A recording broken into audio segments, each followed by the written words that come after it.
Smart listeners, di mana sekarang sosial media menjadi sebuah kebutuhan primer kali ya, udah bergeser begitu perannya. Dan banyak juga yang akhirnya banyak share, bahkan oversharing hingga akhirnya di kemudian hari merasa menyesal bahwa kenapa ya saya pernah share ini dan sudah tersebar kabarnya di sosial media. Dan ini tentu membutuhkan wisdom. Tapi apakah iya demikian dan bagaimana memunculkan itu? Selamat pagi Smart Listeners. Bagaimana kabar Anda di hari ini? Hari Jumat waktunya. Tasya Rustama temani Anda dalam Smart Happiness bersama dengan motivator nasional Leadership and Happiness Pak Arfan Pradiansyah. Selamat pagi Pak Arfan. Selamat pagi Tasya, apa kabar hari Alhamdulillah ini? baik. Pak Arfan gimana kabarnya? Luar biasa bahagia, as Luar always. biasa, as always. Yes, kemarin habis pelatihan ya Pak Arfan? Betul, betul. Ada beberapa acara ya yang Mhm. saya lakukan ke Medan waktu itu ya dengan Wali Kota Medan. Kemudian juga ada acara kemarin itu bedah buku Life is Beautiful Hmm. di Dirjen Pajak. Nah, jadi Wow. teman-teman Dirjen Pajak ini perlu dibuat lebih bahagia gitu supaya mau terus mengumpulkan pajak gitu ya, menagih pajak gitu ya untuk masyarakat ya. Yes, berarti kan Pak Arfan salah satu orang yang aktif banget nih share konten di sosial media.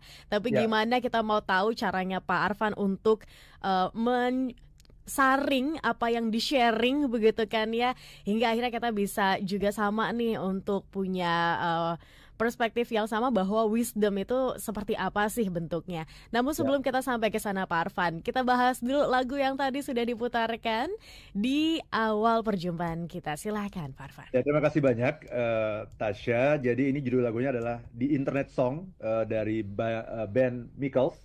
Lagu ini adalah sebuah sindiran cerdas Mhm, terhadap kebiasaan modern manusia yang terjebak dalam siklus yang tanpa akhir gitu ya. mhm, Terkait dengan internet dan sosial media ini ya. Jadi kita mengalami yang namanya kelelahan ya, kelelahan karena terlalu lama online. Tapi kan kita berharap dengan online itu kita bisa menemukan masalah-masalah, solusi dari mhm, masalah yang kita hadapi. mhm, Tapi solusi yang diambil ya seringkali hanya minimal saja, karena online ini tidak menghasilkan sesuatu wisdom yang kita harapkan. Jadi itulah yang disampaikan oleh Ben Mikkels dalam lagu ini. Jadi lagu ini berusaha untuk menyentil kesadaran kita tentang betapa kuatnya sesungguhnya ketergantungan kita mhm, terhadap dunia digital ya. mhm, mhm. Mari kita lihat liriknya ya dari Ben Mikkels. I've been spending way too long checking my computer on the internet, so guess I'll take a break and check the internet on my phone. Aku sudah terlalu lama menatap komputerku di internet, jadi kurasa aku akan istirahat sebentar dan memeriksa internet lewat ponselku. Mhm. Jadi ini kan ironis ya, dia istirahat sebentar, tapi dia akan memeriksa internet lewat ponsel. Jadi sebelumnya dia pakai komputer, sekarang dia istirahat sebentar, dia capek, dia mau lihat internet lewat ponsel. Jadi sebenarnya nggak pernah berhenti itu sebenarnya. I woke up holding my phone, checking my text you already know.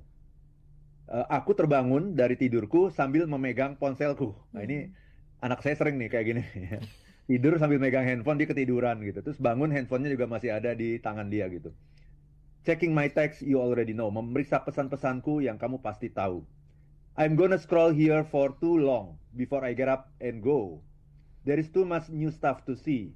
Just watching my FYP. How has it been an honor? An hour? What the hell is wrong with me? Jadi dia bilang, aku akan menggulirkan layar ini terlalu lama. Sebelum aku bangun dan pergi, terlalu banyak hal baru untuk dilihat. Hanya dengan menonton beranda FYP ku, kok tahu-tahu 1 jam sudah berlalu. Mhm. Tuh, hilang aja tuh waktu 1 jam itu ya. Ada apa sebenarnya denganku? What the hell is wrong with me? Too much time spent on my computer. I need a break. Can't bear to watch anymore. So I know just what I will do. Terlalu banyak waktu kuhabiskan di komputer, aku butuh istirahat, tak sanggup aku menatap layar lagi. Jadi aku tahu apa yang akan kulakukan. Ya, jadi ini udah nggak sanggup menatap layar ya. Ada teman saya bahkan itu sampai sama dokter itu disuruh puasa 1 minggu untuk nggak melihat layar gitu ya. Karena matanya langsung berair gitu kalau ngelihat layar gitu ya. Oke, kemudian dia bilang, I know I should get outside. Don't ask to see my screen time. But there is nothing else for me to do right now anyway.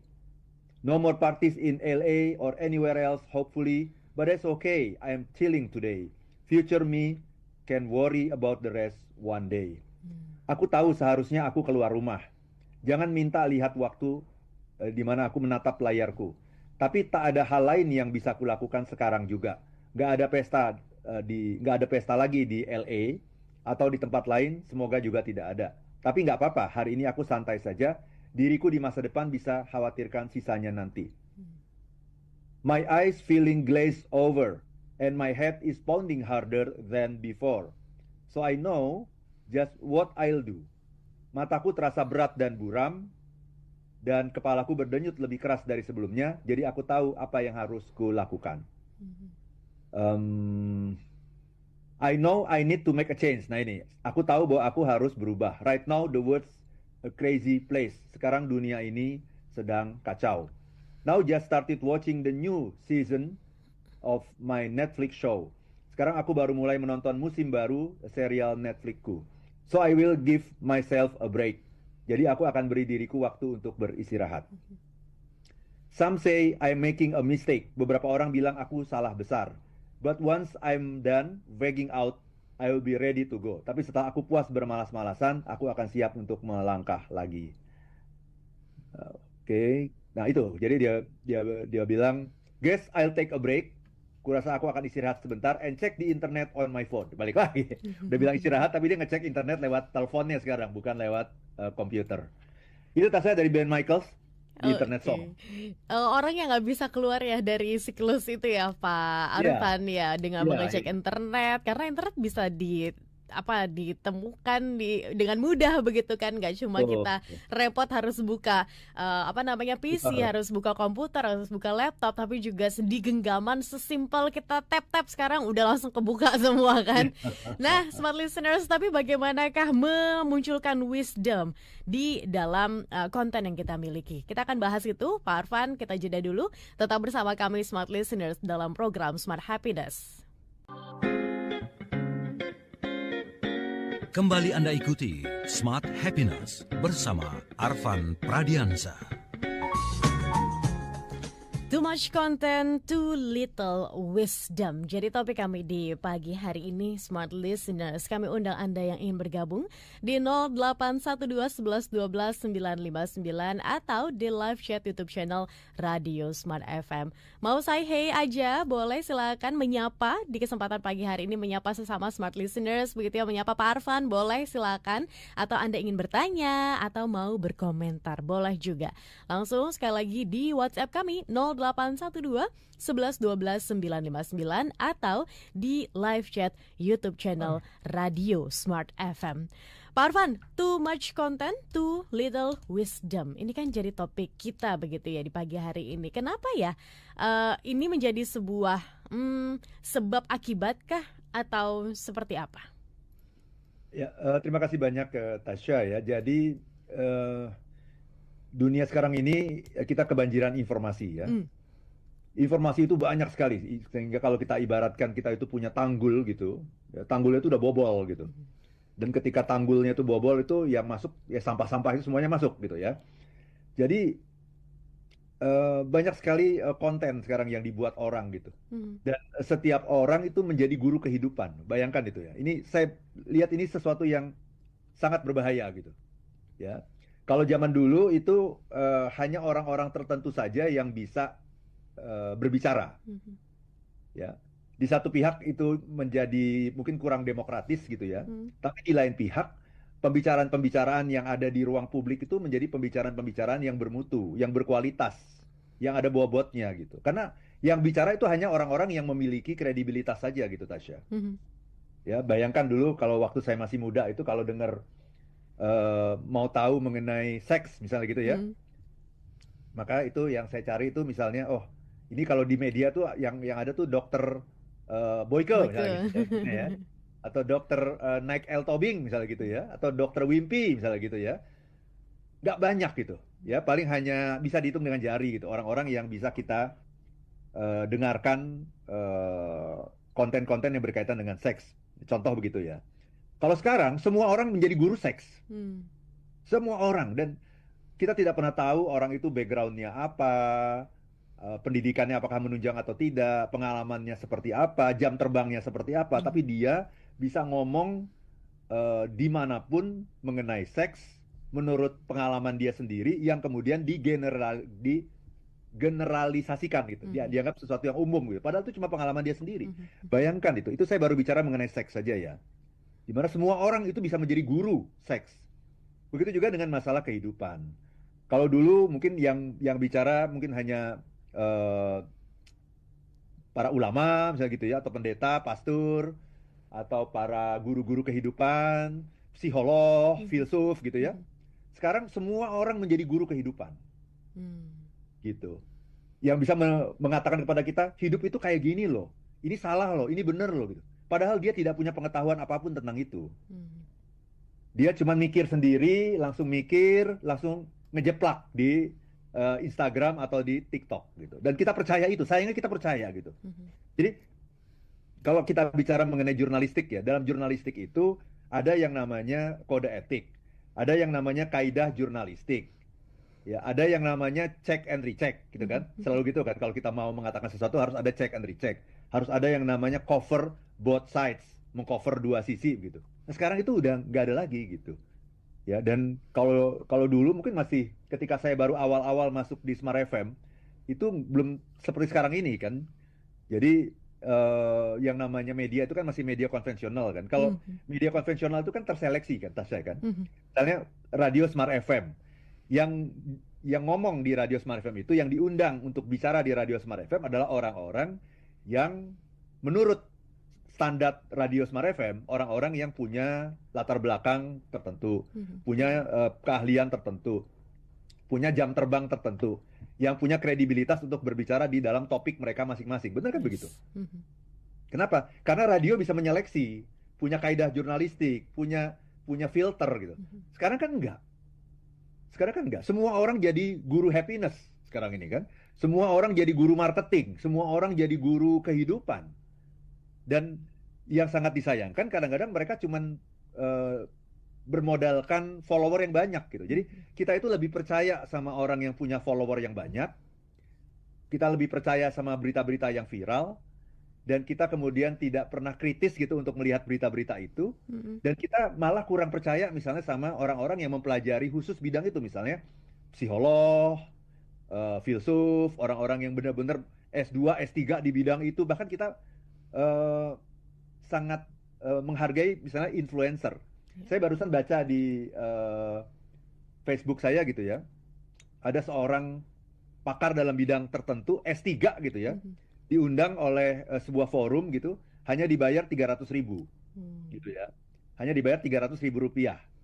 Ya. Tetapi ada influencer yang juga diundang ke forum itu, ya, yang tidak punya background. Ya, jangankan S3 gitu, S1 pun mungkin di bidang yang lain gitu. Dia tidak punya background, tidak punya jam terbang di bidang itu, tidak punya pengalaman, tapi karena dia punya follower, maka dia dibayar puluhan juta gitu. Bayangkan gitu ya. Ini sekedar analogi saja gitu. Jadi kita itu seringkali lebih menghargai orang-orang yang punya follower banyak ketimbang orang-orang yang memang tekun belajar di dunia itu, punya referensi, banyak menulis buku di bidang itu. Kemudian pernah melakukan riset di bidang itu, sekolahnya juga S2, S3, itu menjadi kurang dihargai. Kenapa? Kalah sama guru-guru kehidupan yang sebenarnya modalnya itu nggak ada gitu. Modalnya hanya bermodalkan follower yang banyak. Nah, sayangnya konten-konten seperti ini itulah yang membanjiri hidup kita setiap hari, Tasya. Setiap hari kita dibanjiri oleh berbagai konten. Hidup itu caranya begini loh. Jangan begini loh. Yang namanya nasib itu begini loh. Yang namanya konsep-konsep hidup seperti ini loh. Dan itu sangat berbahaya. Saya ambil contoh misalnya. Banyak sekali sekarang konten-konten yang selalu mengatakan begini. Follow your heart. Gitu. Bagus gak itu? Bener gak itu? Follow your heart. Ikuti apa kata hatimu. Nah, menurut saya ini sangat berbahaya gitu ketika yang mengemukakan ini adalah orang-orang yang tidak punya background, tidak punya kredibilitas. Kenapa? Kalau dia bilang follow your heart, hati manusia itu bisa keliru loh. Hmm. Hati manusia itu kadang-kadang dikendalikan oleh impuls, oleh emosi sesaat. Jadi follow your heart. Kalau ngambil tindakan tuh ikuti kata hatimu. Ya kalau hatimu sedang marah ya ikuti. Hatimu sedang nggak benar ya ikuti. Bahaya sekali gitu. Bahaya sekali. Contoh lain misalnya gini ya. Yang seringkali saya, kalau saya lagi scrolling gitu ya, di sosial media itu. Banyak orang, entah itu influencer, entah itu guru kehidupan, entah dari mana gitu. Dia bilang gini. Kalau jodoh itu nggak akan kemana, dia bilang gitu. Sering nggak kita dengar Ya. gitu. Hmm. Kalau jodoh itu nggak akan kemana. Itu sesungguhnya adalah kalimat yang menyesatkan gitu. Kalimat itu kalau sekilas kita dengarkan itu kayaknya kalimat yang menenangkan ya. Mhm. Kalau jodoh nggak akan kemana gitu. Tapi kalimat itu membuat orang jadi pasif kan. Artinya jodoh itu kan penting ya, dalam kehidupan itu kan jodoh itu penting. Jodoh itu harus diusahakan, diupayakan. Tapi kalau ada kalimat yang sangat populer di generasi kita itu, kalau jodoh nggak akan kemana, itu kalimat fatalistik menurut saya. Ya, jadi jodoh itu nggak bisa, kalau nggak dicari itu nggak bisa, nggak akan, jodoh itu nggak akan kemana, itu salah gitu. Mhm. Ya, contoh yang lain, ini kaitan juga dengan rezeki misalnya. Mhm. Rezeki itu nggak bakal tertukar gitu kan, juga sering tuh, Ya. itu sering banget tuh konten-konten kayak begitu. Hmm. Rezeki itu nggak bakal tertukar. Ini juga fatalistik gitu, sehingga membuat orang santai, nggak berusaha gitu kan. Nggak maximum effort gitu. Kenapa? Karena rezeki itu nggak bakal tuker. Kalau emang itu rezeki saya itu pasti datang gitu. Ya. Nah, ini kan bahaya sekali. Ini saya baru menemukan 3 contoh gitu ya.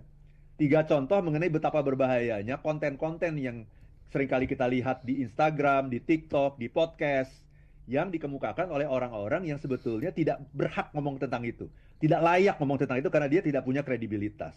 Kalaupun dia ngomong, seringkali ngomongnya berdasarkan pengalaman hidup dia.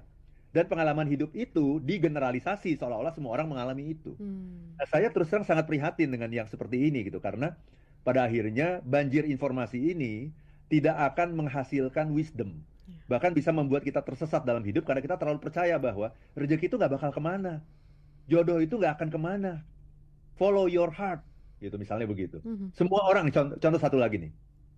Semua orang punya kebenarannya sendiri. Coba, itu kan banyak sekali itu sekarang itu. Hmm. Semua orang punya kebenarannya sendiri. Itu mindset yang banyak sekali disebarkan gitu oleh konten-konten kita. Nah, ini kan menimbulkan apa? Menimbulkan, kalau dalam bahasa saya itu adalah relativisme yang ekstrim gitu. Bahwa kayaknya semua orang punya kebenaran sendiri. Berarti dalam setiap pendapat yang dikemukakan orang itu ada banyak kebenarannya. No, saya harus mengatakan bahwa tidak semua perspektif itu benar gitu. Gitu. Jadi, dan ada realitas objektif yang tidak bisa ditawar. Ada nilai-nilai universal yang nggak bisa ditawar. Seperti apa? Kejujuran, keadilan, integritas, cinta kasih, itu nggak bisa ditawar. Kalau ada orang yang ngomong nggak sesuai dengan itu, dengan nilai-nilai universal, kita harus against itu, kita harus lawan itu. Nggak boleh kemudian kita jadikan itu malah sebagai prinsip kehidupan kita gitu. Karena ini seorang influencer yang banyak followernya, dia ngomong begitu, akhirnya kita anggap itu sebagai sebuah kebenaran gitu. Kita nggak kritis kadang-kadang, dikalahkan oleh yang namanya jumlah follower itu gitu. Kita lupa sama jam terbang, background, referensi, penelitian, kita lupakan itu. Yang penting followernya banyak, berarti apa yang dia katakan mengandung kebenaran. Bahaya sekali, Tasya. Oke, menarik Pak Arfan. Nanti kita dalami lagi. Ada sebuah quotes dan juga sebuah ayat, kalau nggak saya salah begitu ya, dimana sampaikanlah kebaikan walaupun hanya satu ayat. Kita kenal itu kan ya. Nah, apakah ini konteksnya bisa disamaratakan atau disejajarkan dengan orang-orang yang berbagi? Kalau di sini kan menganggapnya bahwa ini saya berbagi nih, jadi pengetahuan baru, jadi kebaikan lah, yang disebut sebagai satu ayat itu kan ya hal yang baik gitu untuk dibagikan. Nah, apakah ini bisa disamakan begitu Pak Arfan? Izin kita jeda dulu, tetap bersama kami Smart Listeners dalam program Smart Happiness.